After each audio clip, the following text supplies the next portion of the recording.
The whole Elvis Presley family story is just tragic. I mean, really. I mean, yes, he was a sensation, the king of rock and roll, and he had fame, he had power, he had money, he had everything. You know, he was known all over the world. He was an idol, but his story is really pretty sad.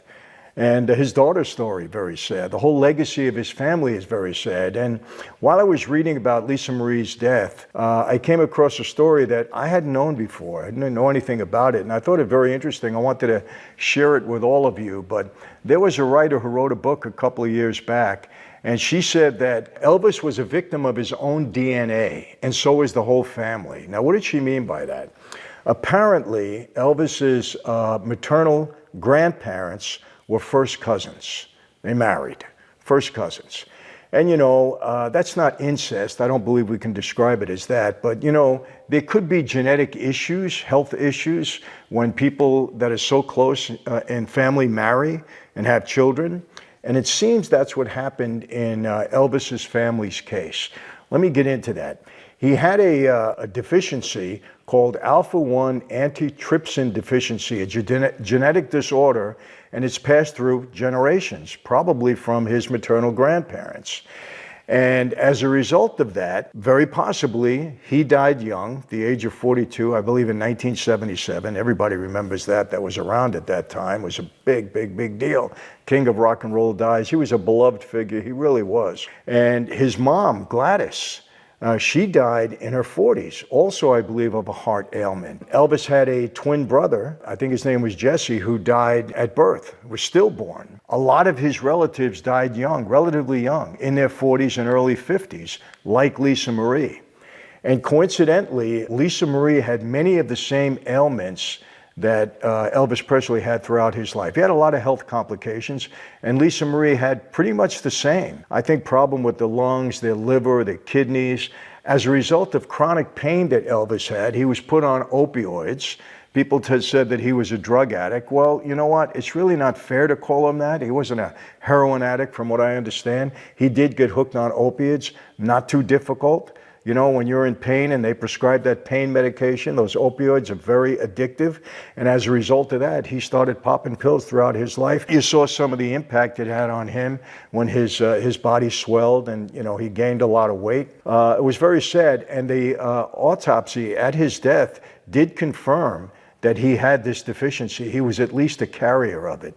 So it was very sad to know that, because if he was a victim of his own DNA, certainly he had no control over that. He was going to have those ailments, like it or not. You know, that's how it was back then. I don't think you see that too often today. You don't see family. You don't see people marrying as much at all today. But it was something that was fairly common way back when. I just wanted to mention that. Like I said, it was interesting to me, something that I didn't know. It's amazing how many of these people that are so beloved, have money, wealth, power, celebrity, how they have such tragic life stories. You know, I just heard recently that Jack Nicholson, brilliant actor, he's in his 80s, I think he's 88 years old. He hasn't left his house really in 2 years other than to see his kids. He won't go out, he's like a recluse. People are worried about him. He lives here in California.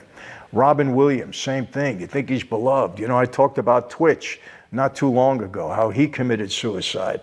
You know, you never know. And if you look into Hollywood and celebrity, you're going to see there were many tragic stories, many tragic stories. What does that show you? Power, wealth, celebrity, not the answer to everything, people. Look, at my turn, I don't want to get preachy, but, you know, God is the answer to a lot of these things, man. He gives you hope. And for me, a relationship with Jesus Christ has meant the world to me and a big difference in my life. I'm not going to get into that. It's not the appropriate time now, even though any time is appropriate to talk about the Lord. But I just wanted to mention that. It is sad, and of course we are. You know, we feel terrible about Lisa Marie. You know, she had a tragic life, lost her son. He committed suicide just a couple of years back. It destroyed her, from what I understand. She was married several times. She inherited $100 million, lost just about all of it. People swindled her out of money, and she was just, you know, not as responsible as she should be. Just terrible stories with a lot of these celebrities. It's very, very sad. So just understand that if you are at a certain place in your life, and you got food on the table, you got your health, you got people around you that you love. You may not have a lot of money, you may not be able to sing and dance and act and have a position of power, but if you got your family, you got a roof over your head, and you got your health, man, that's a blessing, really. It's a real blessing. But let's get into this. Was Elvis involved with the mafia? The answer is yes, but not the traditional mafia that you might believe. He was involved with the Memphis Mafia. Now, that's a name that people gave those people that were close to him, that were his dear friends, that protected him, that were by his side, that he was comfortable with. Elvis, for obvious reasons, didn't trust a lot of people, and he shouldn't have. When you're in that position, everybody's trying to get close to you. Everybody's trying to get a piece of you. They want to get around you. They want to get your money. They want to get in the limelight. So he was very leery of people around him. So he stayed with a tight group, and they were known as the Memphis Mafia. Now, they didn't shoot and kill people like, we believe the mafia did, my former associates, myself, but it was just a different thing. It was a name that they gave him, and he surrounded himself with those people. And he liked to be the godfather, from what I understand of that. Maybe he got it from the movie if he saw it early on. I don't know, but anyway, so let's dispel the other rumors. He was not involved in any way, shape, or form that I know of, that I ever heard of, that was ever been reported. There's no evidence to that fact. And if it were true, I think they would know about it, because what you don't know, or you may not know, is that Elvis was a subject of FBI scrutiny from the first day he got on stage in the 50s on the Ed Sullivan Show, right through 5 years after his death. For like 25, 30 years, he was the subject of FBI scrutiny. Now, why was that? Well, they called him a danger early on, believe it or not. Why? Because they said he had a negative influence on kids. They watched everything about him. They watched how his hair was long. They talked about his gyrations on the stage. Could you imagine this? They said his music was a threat to young people. Compare that to what we hear today with rap music, and just listen to some of Elvis's song. How back then can they say that he was a threat to young people?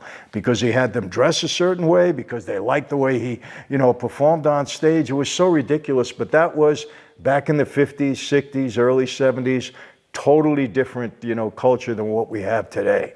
I mean, think about how crazy that is. They reported on his dress. They reported on his love life.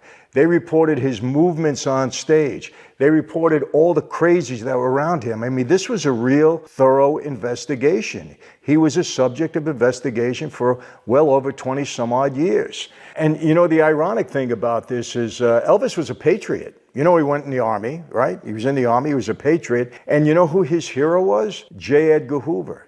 He said that, quote, Hoover was the greatest living American. He loved Hoover.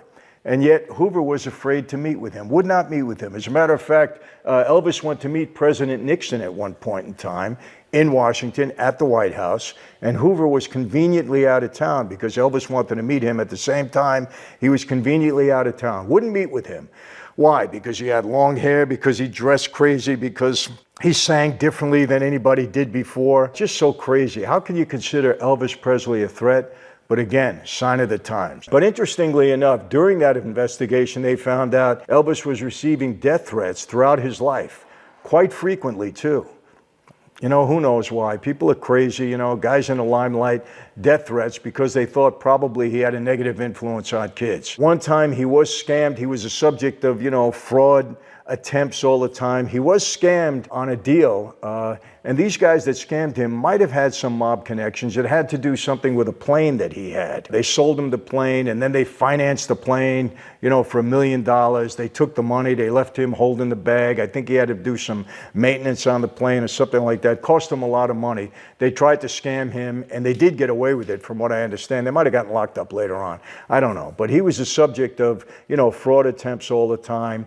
This is something that really riles me. In the Bible Belt, they were totally against him. These Christians that are so legalistic, so judgmental, man, it drives me crazy when I hear this. But there was a paper, I think it was in Wisconsin, they said that Elvis is a definite danger to the security of the United States.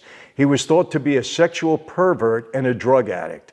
Now again, his drug addiction, I'm not going to get into it because I don't know too much, but I know a lot of his drug-related problems were a result of the opioids that he was put on because he was in chronic pain. But to call him a sexual pervert, they have no evidence of that. There was never anything out there that he was doing perverted things, but because he danced a certain way on stage, because he sang songs a certain way, believe me, people, those are not real Christians that are making those kind of rash judgments like that. The Lord says, judgment is mine.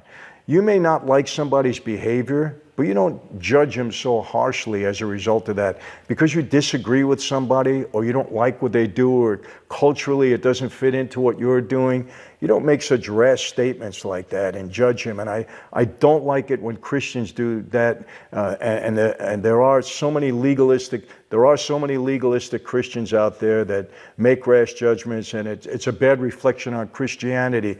But believe me, the sincere, real followers of Jesus, they don't act and talk like that. Trust me on that. A few other complaints. I know there was a communist party in Mexico, and they started a campaign to ban his music in Mexico City on all the radio stations. And they also started a campaign, they got a lot of young people involved in this, to burn his magazines, burn his recordings. There was another story out there that the Red Army in Germany was hatching a plot to assassinate Elvis. The FBI received anonymous tips that Elvis would be kidnapped in Vegas. I mean, all of these things were uncovered through the investigation. So I guess in some ways it was a good thing that they were watching him, because he had a lot of shady people trying to do things to him. This is the price of celebrity at times, you know, and it's a shame because he seemed like a good guy. I mean, really.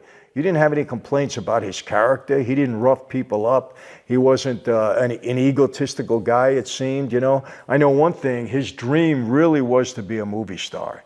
He loved being in the movies. He could never get that, you know, solid role. They always put him in these kind of B-movie types. But he really did want to be an actor. That was his dream. Anyway, you know, again, all of this, it ended tragically for him, you know, at the young age of 42, 1977. And boy, I remember when Elvis died, it was huge. I mean, people crying and crying. So many people took it so hard. I mean, I know one thing, my wife, I think if she would have met Elvis first, I probably wouldn't be married to her because like every other young girl at the time, you know, she was fascinated by Elvis. I'll put it that way. And so many young women were, and rightfully so. I mean, he gave joy to so many people. He was a brilliant entertainer.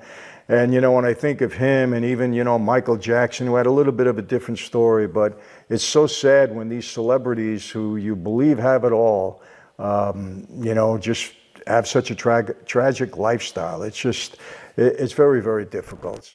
And my friends, before I go, I want to remind you, Franzese Wine, I now have a wine branded in my name from the world's oldest vineyards. We have alcoholic wine, of course, non-alcoholic wine, huge seller now.